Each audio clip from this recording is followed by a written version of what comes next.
Mutual fund, insurance, loan या credit card, किसी भी तरह का पर्सनल फाइनेंस से रिलेटेड कोई सवाल हो, आप मुझसे पूछते हैं तो मेरी कोशिश होती है कि मैं आपको उसका उत्तर दे सकूं। तो आज के इस वीडियो में मैंने कुछ आपके सवाल लिए हैं जिनके मैं उत्तर देने की आपको कोशिश करूंगा। नमस्कार, स्वागत है आपका मेरे चैनल पर। मैं हूं Pankaj Mathpal, certified financial planner. तो शुरुआत करते हैं पहले सवाल के साथ जो पूछा है सौमेन घोषाल ने। और सौमेन का सवाल यह है कि पराग पारिक में यदि इन्वेस्टमेंट करते हैं तो क्या अब भी जो पैसा इन्वेस्ट करेंगे वो फॉरेन सिक्योरिटीज में इन्वेस्ट होगा या नहीं होगा।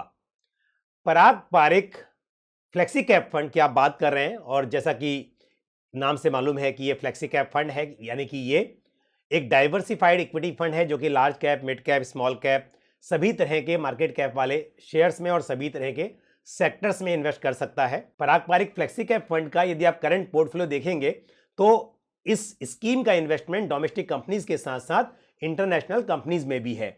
और अब सेबी के रेस्ट्रिक्शन की वजह से यहां पर इंटरनेशनल सिक्योरिटीज में और इन्वेस्ट करना फिलहाल संभव नहीं होगा।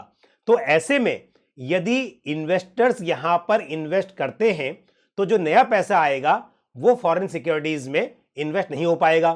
तो इससे यह होगा कि जो पोर्टफोलियो है इस स्कीम का, वहां पर मान लीजिए कि अभी इस वक्त पर यदि 25-30% एलोकेशन फॉरेन सिक्योरिटीज में है, तो समय के साथ क्योंकि जो फ्रेश इन्वेस्टमेंट आएगा वो डोमेस्टिक कंपनीज में होगा, तो इससे इंटरनेशनल एक्सपोजर कम हो जाएगा। तो जो पोर्टफोलियो एलोकेशन है, मान लीजिए कि इस वक्त पर 25% एलोकेशन इंटरनेशनल सिक्योरिटीज में है और 75% allocation domestic shares and securities में है।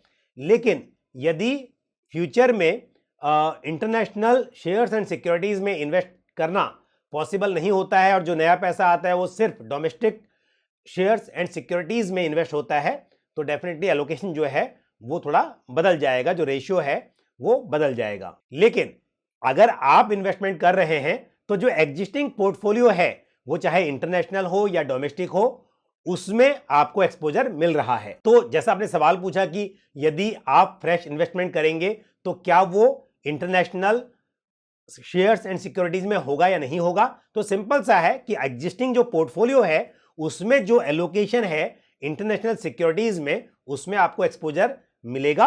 अब ओवरऑल चाहे वो नया इन्वेस्टर हो या पुराना हो, ये जरूर है कि समय के साथ, क्योंकि ये जो रेशियो है ये कम होता जाएगा इंटरनेशनल सिक्योरिटीज का, तो उसका फर्क आपको आपके पोर्टफोलियो में दिखाई देगा। तो बढ़ते हैं आगे, लेते हैं अगला सवाल जो पूछा है विश्वजीत सरकार ने।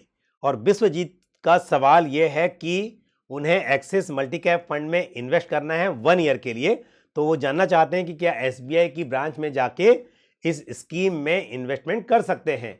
देखिए, आप एसबीआई की ब्रांच में जाइए, आप ऑनलाइन इन्वेस्टमेंट कीजिए या किसी और बैंक में जाइए, तो आप बिल्कुल ऐसा कर सकते हैं। बट मैं आपको 1 साल के नजरिए से इक्विटी फंड में इन्वेस्ट करने की सलाह नहीं दूंगा। यदि आपका नजरिया सिर्फ 1 साल का है तो आप इक्विटी मार्केट में या इक्विटी ओरिएंटेड म्यूचुअल फंड में निवेश मत कीजिए इस वक्त पर, क्योंकि मार्केट काफी वोलेटाइल है। अगला 1 साल इक्विटी मार्केट के लिए बहुत अच्छा नहीं दिखाई दे रहा है।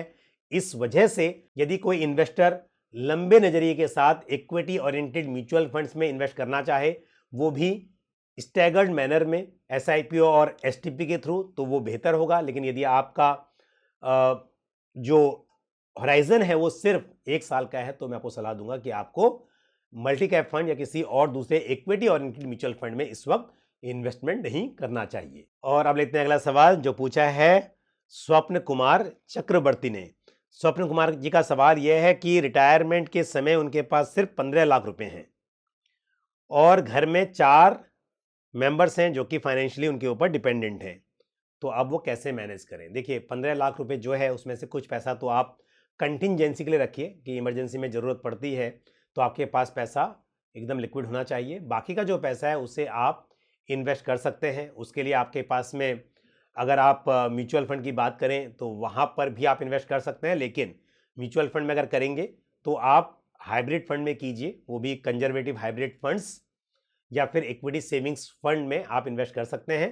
लेकिन वहाँ पूरा पैसा मत कीजिए, आधा पैसा जो है वो आप सीनियर सिटीजन्स सेविंग्स स्कीम में इन्वेस्ट कर सकते हैं जहां पर आपको एक फिक्स्ड इनकम रेगुलरली मिलती रहेगी, तो ये आप कीजिए। लेकिन सिर्फ 15 लाख से शायद काम नहीं चलेगा, क्योंकि आपने अपनी एज तो यहाँ पर मेंशन नहीं की है, लेकिन कोई व्यक्ति यदि 60 साल में 58 ईयर्स में रिटायर होता है और आगे की ज़िंदगी देखी जाए तो 15 लाख रुपया काफ़ी कम हो सकता है, और वो भी तब जब आप बोल रहे हैं कि 4 लोग आपके ऊपर फाइनेंशियली डिपेंडेंट हैं।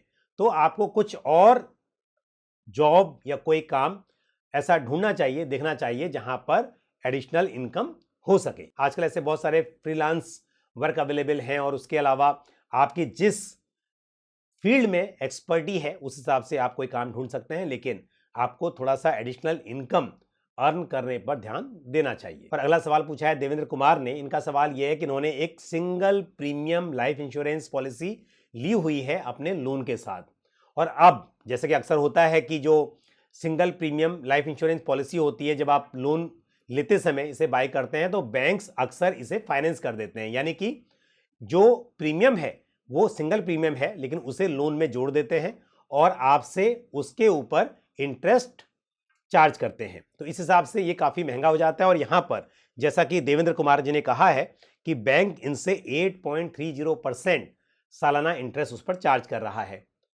तो ऐसे में क्या करना चाहिए? अब ऐसे में क्योंकि आप already single premium life insurance policy bye कर चुके हैं, और इसे आप यदि बंद करते हैं तो उसमें भी आपको देखना होगा कि क्या आपको कुछ पैसा वापस मिल सकता है। लेकिन आप क्या कर सकते हैं कि जो टोटल प्रीमियम है जिसको बैंक ने फाइनेंस किया हुआ है, यदि आप उसे अपने पास से पे कर दें तो ये बेहतर होगा। तो कम से कम जो उसके ऊपर इंटरेस्ट चार्ज हो रहा है वो बच जाएगा। तो इसके लिए आपका जो भी प्रीमियम है, मतलब क्योंकि आपका जो प्रीमियम वन टाइम में था वो लोन में जुड़ा हुआ था, 4 साल से आप रीपे कर रहे हैं, तो कुछ अमाउंट कम भी हो गया होगा। बाकी जो बचा है उसे यदि आप रीपे कर दें अपने पास से, तो फिर उसके ऊपर एटलीस्ट जो इंटरेस्ट की कॉस्ट है वो बच सकती है।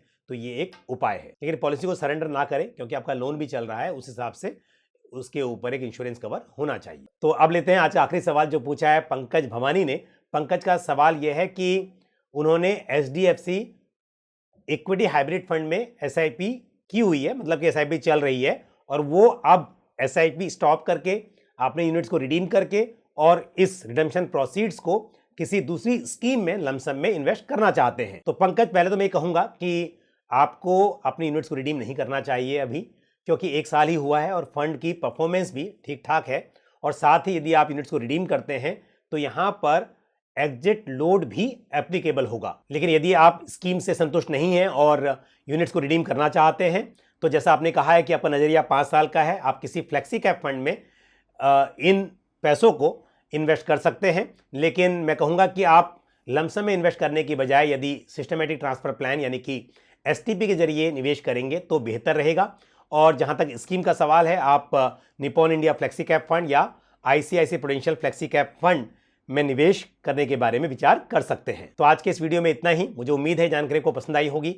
वीडियो को लाइक करना और शेयर करना ना भूलें, और साथ ही कोई सवाल या सुझाव हो तो आप कमेंट बॉक्स में पोस्ट कर सकते हैं। तो अगले वीडियो में फिर आपसे मुलाकात होगी। अपना ख्याल रखिए। Thank you. जय हिंद। म्यूचुअल फंड निवेश बाजार जोखिमों के अधीन है। योजना से संबंधित सभी दस्तावेजों को ध्यान से पढ़ें।